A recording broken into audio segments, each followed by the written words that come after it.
श्री रामभद्र मिथिला की ओर जा रहे हैं।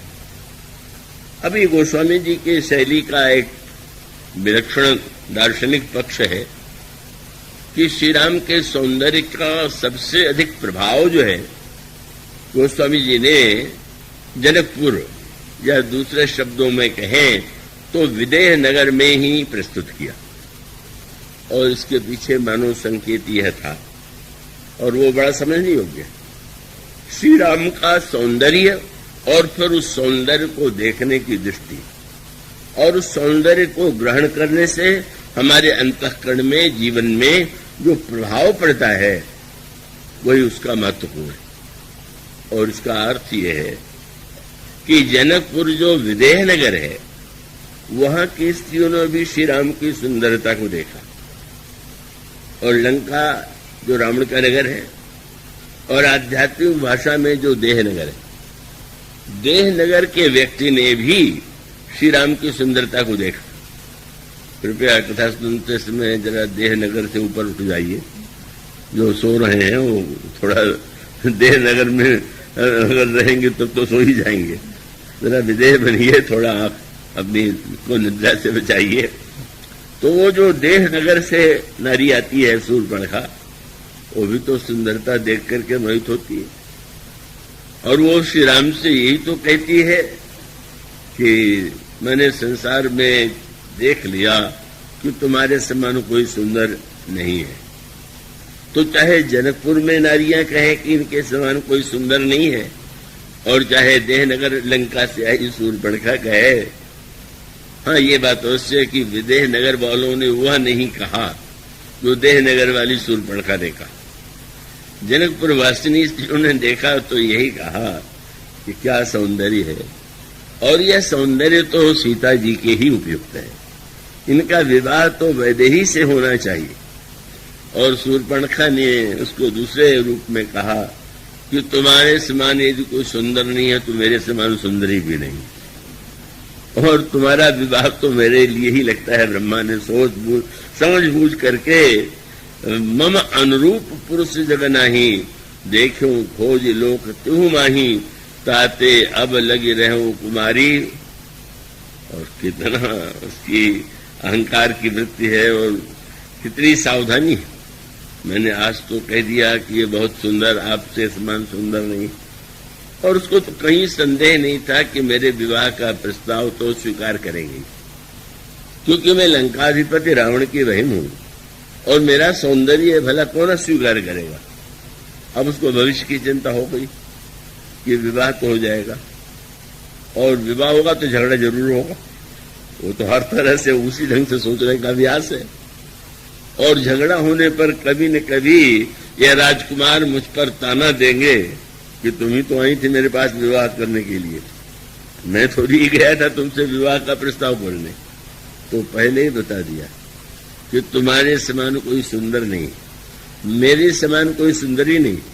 पर फिर भी मैं बता देती हूँ क्या कि आज तक मैंने इसीलिए विवाह नहीं किया कि मेरे समान कोई था नहीं। हाँ, अब आज तुम्हें देख करके शब्द जोड़ दिया, ताते अब लग रहूं कुमारी, मन माना कछु तुम्हें ही निहारी। मेरी बराबरी का सौंदर्य तो नहीं है, पर चलो अब कोई नहीं है तो थोड़ा बहुत तुम में ही है। तो मानो देह नगर वाला व्यक्ति, और वो बहन किसकी, तुलसीदास से पूछा गया शूर्पणखा का परिचय, तो कह सकते थे वो विश्वमन की बेटी थी, पर उन्होंने कहा कि शूर्पणखा रावण की बहनी, रावण की बहन। और रावण जो है यूं तो उसकी 20 आंखें हैं, लेकिन उसके लिए गोस्वामी जी का 20 लोचन अंध, हाँ 20 आंख वाला अंधा। और शूर्पणखा की वही वृत्ति है, और शूर्पणखा की दृष्टि से श्री राम को जब कोई देखता है तो वो सौंदर्य का वह रूप जो उसका अंतरंग रूप है वह नहीं दिखाई देता। और इसीलिए वो गोस्वामी जी का ग्रंथ तो बड़ा तात्विक, दार्शनिक, आध्यात्मिक है कि अंत में जो संवाद होता है और भगवान श्री राम के द्वारा का एक व्यंग्यात्मक जिस वाक्यावली का प्रयोग किया गया, शूर्पणखा ने जब जाकर के कहा कि तुम मुझसे विवाह करो, तो प्रभु कह सकते थे कि संभव नहीं है, लेकिन प्रभु ने उसमें एक दूसरी भाषा का प्रयोग करते हुए कहा, अहि कुमार मोर लघु भ्राता, और मेरा छोटा भाई कुमार है। तो मैंने उसको लगा कि ये कह रहे हैं कि तुम्हें विवाह करना है तो तुम्हारा जो है उसके पास जाओ, सीते ही चीते ही में तो तुम तो देख रही हो कि मेरा विवाह हुआ है, और वो तत्काल चली जाती है। और लक्ष्मण जी से जो वार्तालाप हुआ, जब लक्ष्मण जी ने देखा कि शूर्पणखा आ रही है और यह भी देख लिया कि प्रभु ने भेज दिया, तो लक्ष्मण जी का चरित्र तो इतना महान है, समझ गए प्रभु कोई लीला का विस्तार करना चाहते हैं। और ऐसी स्थिति में अब इस समय मैं अगर एक कोरे सत्य के रूप में ये कह दूं कि नहीं बिल्कुल नहीं, मेरा तो विवाह हुआ, मैं तो कुमार नहीं हूं, तो बातें ही समाप्त हो जाती है। उन्होंने ये शूर्पणखा से एक बार भी नहीं कहा कि मेरा विवाह हुआ। जब वह सामने जाकर खड़ी हुई और कहा कि तुम्हारे भाई ने कहा है कि वो तुम कुमार हो, तो लक्ष्मण जी ने शूर्पणखा की ओर तो आंख उठा के देखा नहीं, प्रभु की ओर देखा, क्या लीला करना चाहते हैं। आंखों में ही कोई बात हुई और तब उन्होंने तुरंत कहा, सुंदरी सुनो, सुंदरी सुनो। सुंदरी शब्द सुनते मगन हो गई शूर्पणखा। बड़ा भाई तो बड़ा रूखा था, देखा भी नहीं, एक शब्द भी मेरी प्रशंसा में नहीं कहा। कम से कम छोटा भाई रसिक तो है, मुझे सुंदर कह तो रहा है ना। लेकिन उसको आश्चर्य था कि वो तो न मेरी ओर देख रहा था और न सुंदर कहा, और ये सुंदर कह रहा है पर देख नहीं रहा है मेरी ओर। और लक्ष्मण जी समझ गए। तो लक्ष्मण जी का तात्पर्य था कि जब तक मैं नहीं देख रहा हूं तभी तक तुम सुंदरी हो, और जब मैं देख दूंगा तब तो तुम्हारा असली रूप आ जाएगा सामने। मानो व्यंग ये था कि शूर्पणखा ने ये कहा था कि मैं कुमारी हूं, कुमारी नहीं थी। उसका विवाह विद्युज्जीव नाम के राक्षस से रावण ने किया था, और किसी बात पर रुष्ट हो गया तो सिर काट लिया। तो वस्तुतः विधवा थी, पर श्री राम से जब उसने कहा कि मैं कुमारी हूं, तो प्रभु का साहित्यिक व्यंग था कि अगर लंका की भाषा में कुमारी की यही परिभाषा है, तो उस परिभाषा में तो मेरा छोटा भाई भी कुमार ही है। मानो वो तो एक जो साहित्यिक व्यंग था। अच्छा, तो लंका में कुमारी का यह अर्थ माना जाता है, तो उस अर्थ में मेरा छोटा भाई कुमार है। और लक्ष्मण जी बोलने में कितना शब्द, उन्होंने ये नहीं कहा, उन्होंने कहा कि मैं तो पराधीन हूं और तुम्हारा सुपास या नहीं। क्या तात्पर्य था? मानो बहुत बड़ा व्यंग था। कहने के लिए तो तुम पति को ढूंढने आई हो, पर तुम्हें पति की आवश्यकता नहीं, तुम्हें तो दास की आवश्यकता है।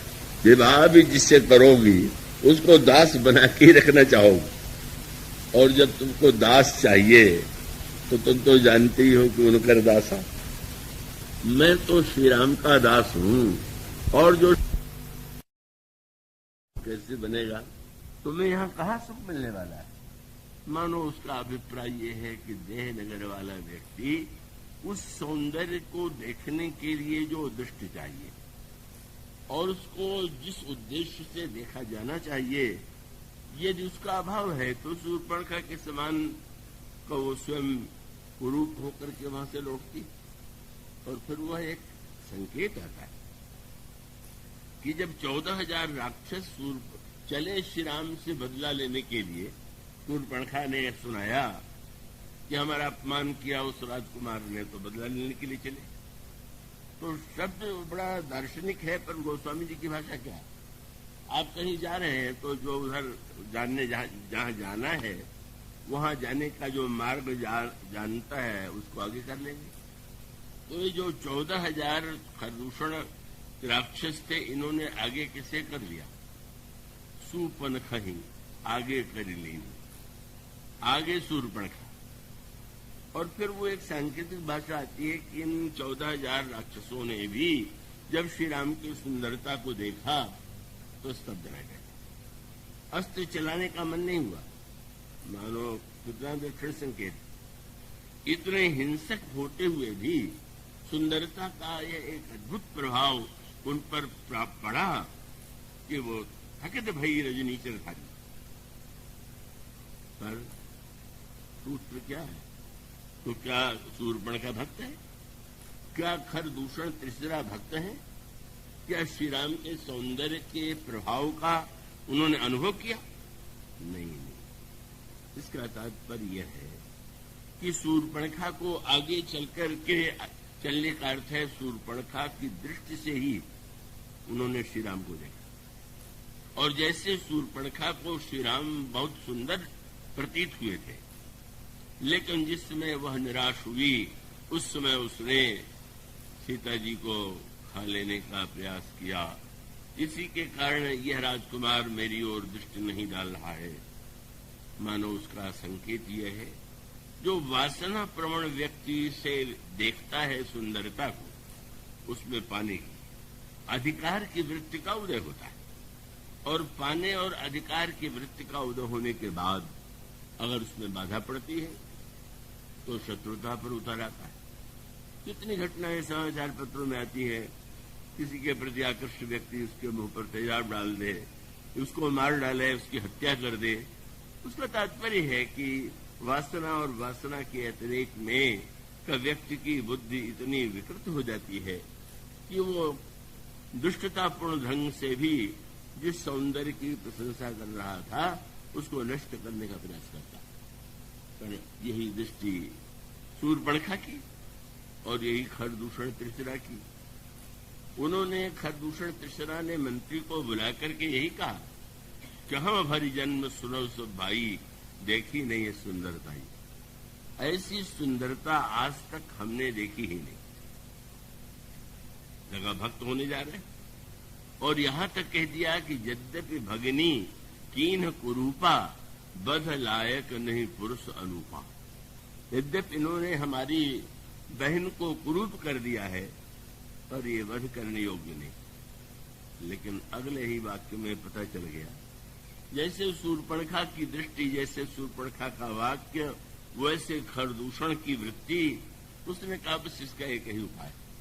मंत्री से कहा तुम जाकर के राजकुमार से कहो कि वो अपनी सुंदर पत्नी हमें दे दें और वो लौट गए। फिर वही वृत्ति, मानो शूर्पणखा के अपमान का बदला लेने का उपाय क्या है? का बस अधिकार, अगर हम बदले में उनकी पत्नी पर अधिकार कर लें तो हमारे अपमान का उपशमन हो गया, उसका बदला चुक गया। जब कोई देह की दृष्टि से, वासना की दृष्टि से का उस सौंदर्य को देखता है, तब उसमें वही वृत्ति आवेगी कि जो संसार में बहुधा आपके सामने, समाज के सामने आती रहती है। और इसलिए गोस्वामी जी ने यह बताया कि यह जो सौंदर्य का अमृत है, उस अमृत को पीने के लिए कैसा पात्र चाहिए, कैसा बर्तन चाहिए। और जब उस सौंदर्य को उस पात्र में रख करके हम पीते हैं तो हमारे जीवन में अमृतत्व का उदय होता है। स्वामी जी ने विदेह नगर को जब सुंदरता के व्यक्त करने के लिए चुना तो उसका अभिप्राय था कि सौंदर्य को केवल देह की सीमा में ही जो व्यक्ति देखता है उसकी दृष्टि तो अधूरी। सौंदर्य को देखने के लिए पहले दृष्टि चाहिए, और वह जब दृष्टि विदेह नगर की दृष्टि हो, जनक की दृष्टि हो, जनकपुरवासिनी स्त्रियों की दृष्टि हो, और जनकनंदिनी सीता की दृष्टि की कृपा यदि हो जाए, तब तो व्यक्ति जो है उस सौंदर्य का, उस अमृत का पान करके अपने आप को धन्य बना लेता है।